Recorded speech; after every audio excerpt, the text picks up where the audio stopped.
Warnanya masih tetap solid di jalur perjuangan gitu. Iya. Nah, gitu. untuk saksi-saksi sendiri nih yang sudah dipersiapkan Iya. untuk nanti di Siapa persidangan. ya? Ada kejutan nama besar kah nanti? Apakah ada tokoh besar yang akan Iya. dihadirkan? Karena kan kemarin dari proses penyelidikan dan penyidikannya kan banyak tokoh besar yang Banyak terlibat. tokoh besar yang dateng, Sampai mantan jenderal penangkapan gitu. kemarin Iya. juga banyak sekali. Nah, apakah nanti di persidangan juga Bakal ada muncul nama-nama besar nih. nama-nama yang bakal besar? muncul. Harusnya sih begitu ya. Harusnya kita manfaatkan semaksimal mungkin nanti pembuktian melalui kehadiran saksi, baik saksi fakta maupun saksi ahli gitu kan, yang memang untuk menggugurkan, sekali lagi ya, kami dari sisi hukum menggugurkan unsur-unsur. Adapun dari sisi non yuridis, tentu saja saya nggak mengatakan ini nggak ada efeknya ya, ada pengaruhnya, karena narasi dan opini publik ini di beberapa perkara penting untuk meyakinkan hakim juga. Itu jadi salah satu variabel juga. Jadi menurut saya itu hal yang tuh kita perhatikan dan juga kita jadikan pertimbangan utama lah gitu. Meskipun secara hukum sebenarnya kami tugasnya itu kan tadi membuat seluruh unsur-unsur yang didakwakan itu, pasal-pasal dalam itu menjadi tidak relevan dan juga hakim meyakini itu tidak tepat, seperti itu.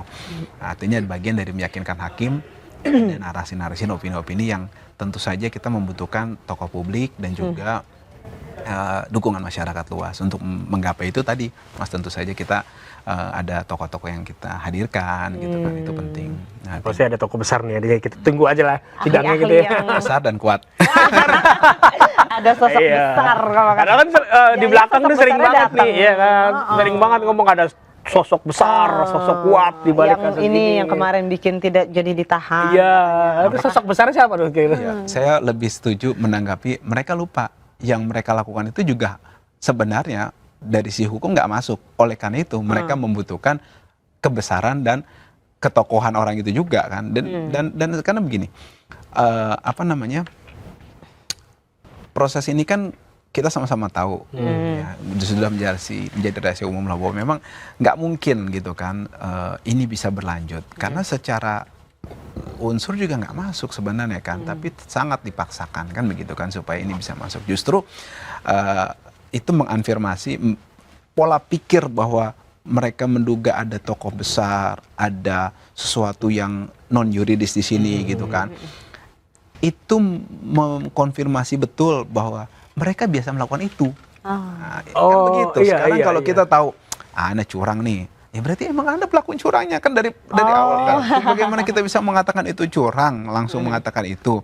Nah, padahal jangan-jangan mereka yang bermain itu kan Ya begitu. kalau di ilmu psikologi namanya reflection kalau nggak salah. Jadi orang yang biasa nuduh nyuri, biasa dia nyuri juga tuh. Gitu kan. Biasanya mencerminkan reflection cermin diri, gitu. cermin Iya, diri. cermin diri bahasanya.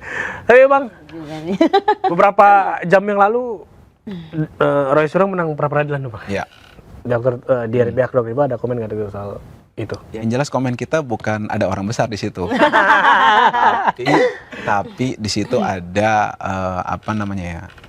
ada hati nurani yang besar di situ dari majelis hakim yang memang meyakini. Keyakinan hakim ya. Karena gini, kalau bahasa peribahasa tuh tell the truth, there's no one fight the truth. Jadi nggak ada orang bisa mengalahkan kebenaran itu sendiri gitu. Jadi harusnya seperti itu. Selalu punya jalan bahasa gitu ya. Ya, segitu. Just tell the truth kan begitu. Tapi No one ini can argue the truth kan begitu. Jadi ini nggak ada yang bisa sebenarnya mengalahkan kebenaran itu gitu kan. Boleh mungkin mereka berbelok-belok, tapi kebenaran itu akan tetap ada di tempatnya. Gitu, iya. Oh ya, jadi yang benar tidak bisa disalah-salahkan. Iya, Nah, kalau yang salah bisa dibenar-benarkan nggak? Tinggal si yang memutus tadi punya nurani atau enggak. Makanya saya katakan di sini bukan tokoh besar, di sini bukan tokoh besar atau tokoh Kuat. Besar kuat. dan kuat. Orang kuat. Tapi di sini ada hati nurani yang kuat dan juga rasa keadilan yang besar. Wah, hati nurani. Tapi ini jadi semangat buat tim Dokter Tifa nggak sih kalau ternyata hakimnya punya nurani nih atau punya keberanian nih untuk memutus ini gitu.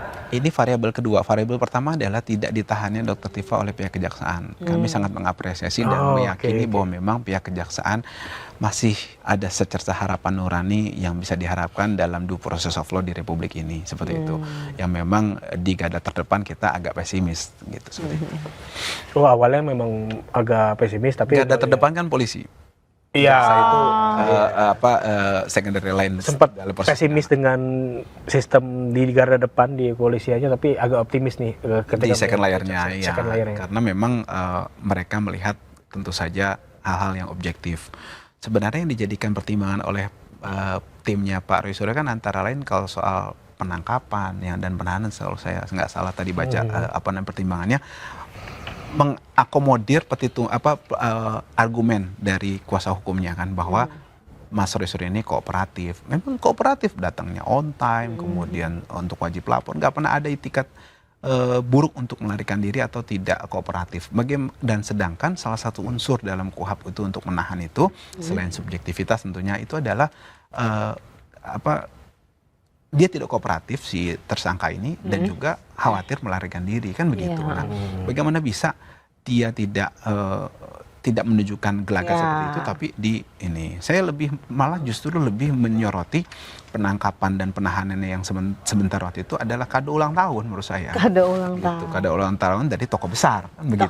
Jadi jadi saya tokoh besarnya ada di pihak mana? Apa? Karena itu Kado ulang tahun dari tokoh yang besar. Karena waktu itu pas loh, hanya kalau nggak salah ditangkap dan ditahan itu hari Jumat, ulang tahunnya itu hari Ahad atau hari Sabtu gitu. Ulang tahun yang ada di baliho Kota Solo ya. Ya, jadi maksud saya kenapa? Karena pas tuh. Jadi kalau kita sinkronkan itu masuk akal juga gitu kan. Ada tempus yang pas tadi. Gitu. Ada kecocokan. Gini, kalau Mas aku rangkum dari omongannya Mas Aziz, seperti ada Cocoklogi. Nah, tokoh-tokoh besar ingin memberikan kado ulang tahun untuk seseorang dengan penangkapan Dr. Diva dan Mas Roy Suryo itu. Ini mau ngasih surprise. Tapi ternyata agak gagal ya. Iya, cuma surprise kan ketahuan gitu. Ini kado ini mah. Nggak gitu. surprise berarti. Terus ada satu lagi sebenarnya yang kedua. Apa tuh? Kenapa? Itu kan dia wajib lapornya Kamis. Kalau memang dia mau tahan, kenapa nggak dari Kamis? Iya, bisa. Dia Kamisnya datang, kemudian besokannya Ditangkap. didramatisir seperti film-film gitu, didatengin kemudian ini. Kan Kamis juga nggak disuruh, nggak dipanggil loh, rutin dia datang gitu loh. Kenapa mesti Soalnya Kamis sudah datang, masa mau ditangkap? Kan udah datang, nggak boleh pulang kan bisa. Iya, Iya, Cuma kan bisa. dengan berbagai alasan lah ya. Kadonya kurang meriah mungkin. Iya. Nah, gitu itu aja. Oh, harus ada kado yang meriah gitu ya. Ya. ampun. Iya, kalau kita pakai bahasa cocokologinya netizen masuk akal. Jadi ini berarti Dokter Diva ini nggak melakukan pra peradilan karena mau langsung fokus ke pokok perkara nih, karena kan yang Persidangan maksudnya? iya persidangan, karena kan beberapa kali di press conference Dokter Diva juga bilang bahwa dia mendesak Pak Jokowi untuk datang membuktikan ijazahnya. Jadi kalau kita tangkap dari bahasanya jurnalis kayak dia tuh seperti nggak peduli soal kasus pencemaran, tapi fokusnya ke pembuktian ijazahnya nih. Di antaranya begitu, secara subjektivitas prinsipal seperti itu.